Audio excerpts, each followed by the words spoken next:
तो David Miller आउ साई सुदर्शन माडरे घायला है सनराइजर्स हैदराबाद 7 विकेट्रे गुजरात टाइटन्स हरैला एसआरएच को। पैट कमिन्स दल प्रथम 2 मैच रे 200 रन पावरफुल परफॉर्मेंस देते किंतु जो तृतीय मैच आसला गुजरात टाइटन्स विपक्ष से एसआरएच बैटर्स मैंने फुस हो गले।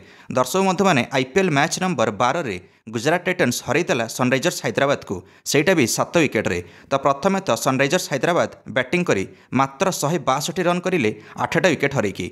गुजरात टाइटन्स आगे 163 रन टार्गेट थिला।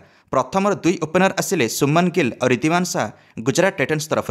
सुमन गिल धुआंधार 36 रन करें और रिद्धिमान शाह 25 रन। ये 2 जन तापर आउट हो गले किंतु जीटी स्कोर 72 रन हो जाता 7 ओभर। तापर साई सुदर्शन आसिले और डेविड मिलर सहित गुरुत्वपूर्ण पार्टनरशिप करें। साई सुदर्शन 36 बॉल 45 रन करें आउट हेले।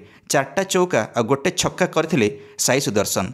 दर्शक बंधु मैंने डेविड मिलर मैच फिनिश करें और शेष पर्यंत रहिले। 27 बॉल 44 रन करें और घातक इनिंग्स खेलिले डेविड मिलर, जो 2टा छक्का और 4टा चौका सामिल अच्छी।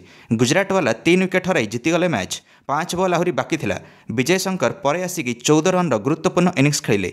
जीटी बॉलर मोहित शर्मा पाइले player of the match, J 4 over 3 wicket नेले सनराइजर्स हैदराबाद विपक्ष।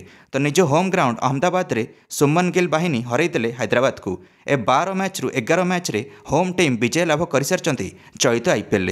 दर्शक बंधु मैंने एवं पर मैच रे सीएसके और दिल्ली कैपिटल्स मुहांमुही होती। आपण मानू कौन लगुच किए जितबार सक्षम हम यह मैच? निश्चित निज प्रतिक्रिया कमेंट दे वीडियो को लाइक और चैनल को सब्सक्राइब करदे समस्त क्रिकेट अपडेट्स। धन्यवाद।